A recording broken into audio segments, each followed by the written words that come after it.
اعوذ باللہ من الشیطان الرجیم بسم اللہ الرحمن الرحیم الحمد للہ رب العالمین۔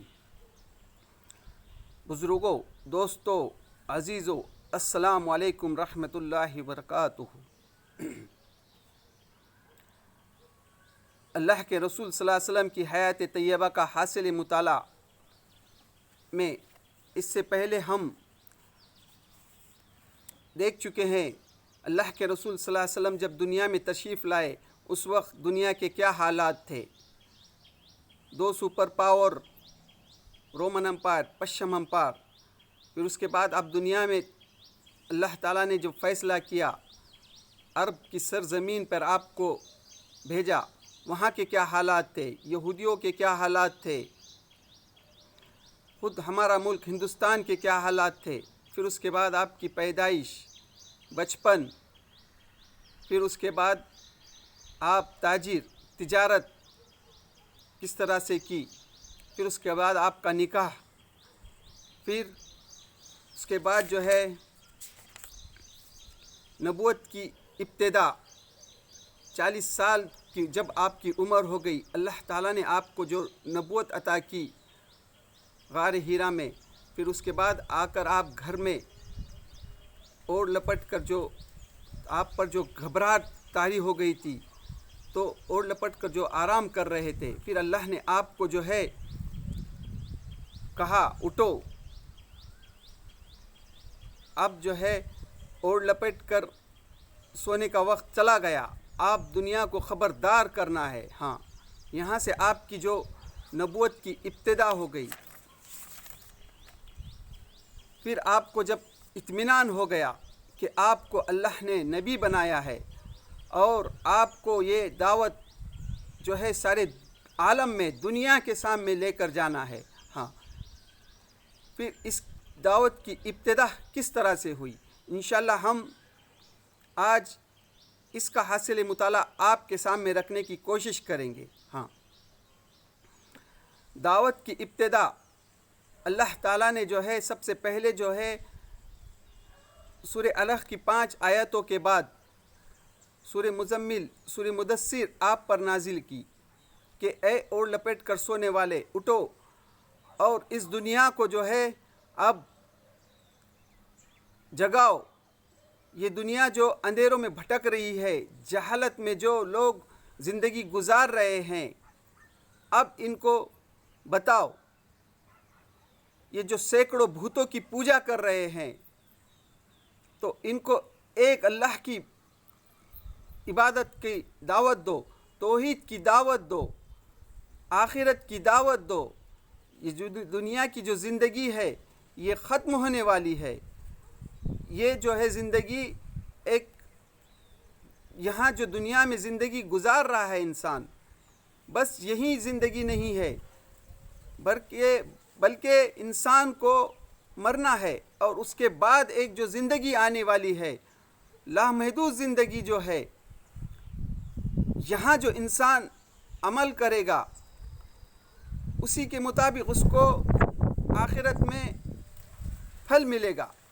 ہاں، یہ جو وہاں جو اس وقت مکے میں خانہ کعبہ میں جو 360 بھوت رکھے گئے تھے اور ہر قبیلے کا الگ الگ بھوت تھا اور اس کی پوجا کی جاتی تھی، تو لوگوں کو بتاؤ اللہ نے انسان کو کیوں پیدا کیا، اس کی زندگی کا کیا مقصد ہے۔ یہ اب آپ کو حکم ہوا، اٹھو اے نبی اور جگاؤ دنیا کو، آخرت کے برے انجام سے ان کو خبردار کرو۔ اب یہ حکم ہونے کے بعد آپ نے دعوت کا جو کام کیا تو اس کے 2 مرحلے ہیں، ہم اس کو 2 مرحلوں میں جانتے ہیں۔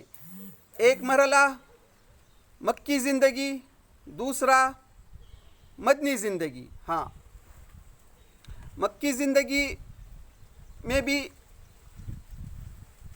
4 دور ہے، ہم اس کو 4 دور میں تقسیم کرتے ہیں۔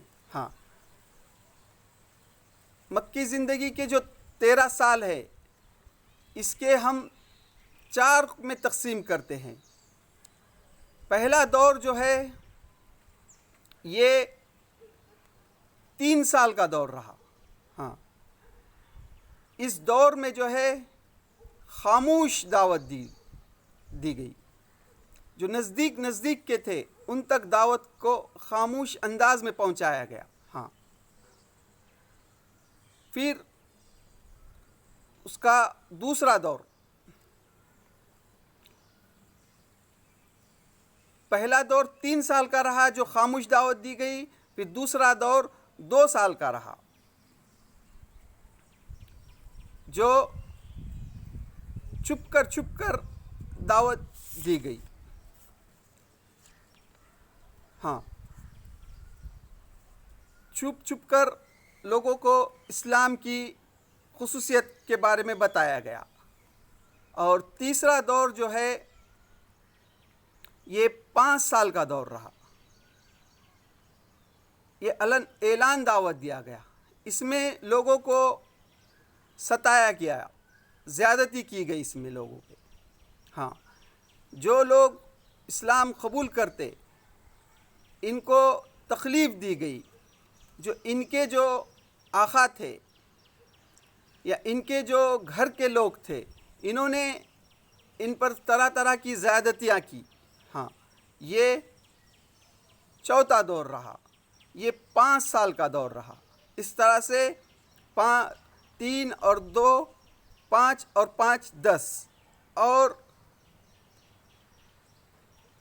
ہاں یہ تیسرا دور جو ہے وہ 5 سال کا رہا. ہاں، پہلا دور 3 سال کا جس میں خاموش دعوت دی گئی. دوسرا دور چھپ کر دعوت دی گئی، یہ 2 سال کا دور رہا. اور تیسرا دور جو اعلان دعوت دیا گیا اس میں جو ہے لوگوں کو طرح سے ستایا گیا. یہ 5 سال کا دور رہا. اور چوتھا دور جو ہے وہ انتہائی سختی اور مصیبتوں کا دور رہا. یہ دور جو ہے حضور اقدس صلی اللہ علیہ وسلم کے چچا ابو طالب کا انتقال اور ہماری ماں حضرت ختیجہ رضی اللہ تعالیٰ عنہ کا انتقال کے بعد کا دور رہا. یہ انتہائی خطرناک اور ظلم کا دور رہا. ہاں، تو اس طرح سے 4 دور رہے مکی زندگی میں. تو ہم انشاءاللہ ان 4 دوروں کا کس طرح کے واقعات آپ کے سامنے لانے کی کوشش کریں گے. ہاں، تو سب سے پہلا جو دور ہے یہ ہے خاموش دعوت. ہاں، خاموشی سے دعوت دی جاتی رہی. اس میں سب سے پہلے جو ہے اللہ کے رسول صلی اللہ علیہ وسلم کے جو قریب تھے، سب سے قریب میں ہماری ماں حضرت ختیجہ رضی اللہ تعالیٰ عنہ. ہاں، یہ تقریباً آپ کو 15 سال سے جانتی تھی کہ آپ کے اخلاق سے واقف تھی. جب آپ نے غار حرا میں سے آ کر جب آپ نے ان کو واقعہ بتایا تو یہ آپ نے اپنے خلیل بھائی کے پاس لے گئے، ورقہ بن نوفل کے پاس. پھر انہوں نے جب کہا کہ یہ وہی فرشتہ ہے جو موسیٰ پر آیا تھا تو ہاں یہ سمجھ گئی کہ اللہ نے ان کو اب نبی بنایا ہے. ہاں، پھر اس کے بعد حضرت علی رضی اللہ تعالیٰ عنہ بچوں میں، پھر اس کے بعد ابو بکر صدیق رضی اللہ تعالیٰ عنہ دوستوں میں، اور غلاموں میں حضرت زید رضی اللہ تعالیٰ عنہ. ہاں، تو یہ خاموشی سے یہ نزدیک کے جو افراد تھے ان تک دعوت پیش کی. پھر ابو بکر صدیق رضی اللہ تعالیٰ عنہ کی کوشش سے حضرت عثمان رضی اللہ تعالیٰ عنہ، حضرت زبیر رضی اللہ تعالیٰ عنہ، حضرت عبد الرحمن بن عوف رضی اللہ تعالیٰ عنہ، حضرت سعد بن ابی وقاص رضی اللہ تعالیٰ عنہ. ہاں، یہ جو لوگ تھے نزدیک ابو بکر صدیق رضی اللہ تعالیٰ عنہ کی دعوت سے یہ لوگوں نے ایمان قبول کیا. اور جو ہے اس کے بعد جو اس وقت جو قرآن مجید جو نازل ہو رہا تھا اس قرآن مجید کی خصوصیت یہ تھی کہ چھوٹی چھوٹی صورتیں تھیں اور خوبصورت انداز میں توحید اور آخرت کا ذکر تھا، اور اس میں بتایا جا رہا تھا کہ انسان کی زندگی کے بارے میں بتایا جا رہا تھا، اور خوبصورت انداز میں ان کو انسان کے نفع اور نقصان کے بارے میں بتایا جا رہا تھا۔ تو اس طرح سے یہ خاموشی سی دعوت آہستہ آہستہ پھیل رہی تھی۔ پھر اس کے بعد چھپ چھپ کر آپ جو ہے تو جب نماز کا وقت ہوتا پہاڑ میں جا کر نماز پڑھتے تھے۔ ایک دن کا واقعہ ہے جب اللہ کے رسول صلی اللہ علیہ وسلم پہاڑ کے ایک گھاٹی میں نماز پڑھ رہے تھے، تو آپ کے چاچا ابو طالب نے آپ کو تعجب سے دیکھا، جو آپ عبادت کر رہے تھے، نماز پڑھ رہے تھے، خاموشی سے دیکھا، اور جب آپ نماز سے فارغ ہو گئے تو آپ نے پوچھا، بھتیجے یہ کون سا دین ہے؟ تو اللہ کے رسول صلی اللہ علیہ وسلم نے فرمایا کہ یہ وہی دین ہے، ابراہیم علیہ السلام کا دین ہے، ہاں ہمارے دادا ابراہیم علیہ السلام کا دین ہے۔ تو انہوں نے کہا میں تو اس کو قبول نہیں کروں گا، لیکن تمہیں اس سے کوئی روک نہیں سکے گا۔ ہاں، پھر اس دور کی ایک خصوصیت تھی، یہ خصوصیت یہ تھی کہ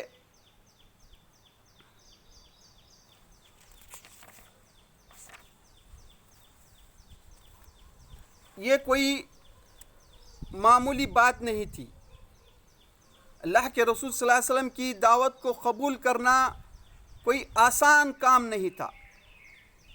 اس وقت کے جو صحابہ تھے جنہوں نے اسلام کی دعوت سے متاثر ہو کر اسلام قبول کیا، ہاں یہ کوئی معمولی بات نہیں تھی، یہ اپنی جان پر کھیلنے کا کام تھا۔ ہاں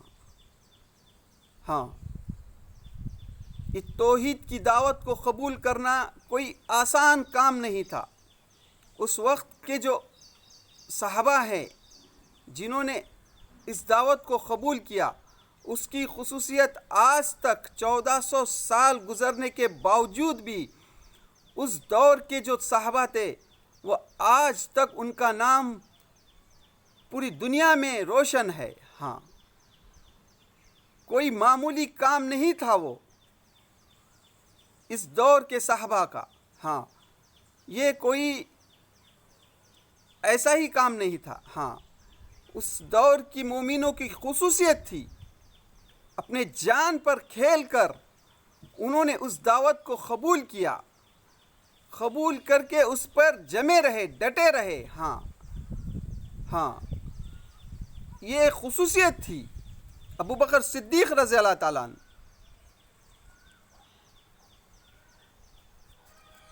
عثمان غنی رضی اللہ تعالیٰ عنہ، عبد الرحمن بن عوف رضی اللہ تعالیٰ عنہ، سعد بن ابی وقاص رضی اللہ تعالیٰ عنہ، حضرت طلحہ رضی اللہ تعالیٰ عنہ، ہاں یہ صحابہ وہ ہیں جو ابتدا میں اللہ کے رسول صلی اللہ علیہ وسلم پر ایمان لائے، اور یہ وہ شخصیت ہیں جو دنیا میں قیامت تک آنے والے انسانوں کے سامنے ایک رہنما ہے۔ ہاں اللہ تعالیٰ نے یہ صحابہ کو دنیا کے قیامت تک آنے والے انسانوں کے سامنے ایک نمونہ بن کر ان کے ہمارے سامنے ایک نمونہ ہے وہ۔ ہاں یہ خصوصیت، یہ اپنے جان پر کھیل کر انہوں نے جو ہے تو اللہ کے رسول صلی اللہ علیہ وسلم کی دعوت کو قبول کیا۔ ہاں تو یہ تھی خاموش دعوت۔ تو انشاءاللہ ہم اس کے بعد کا جو ہے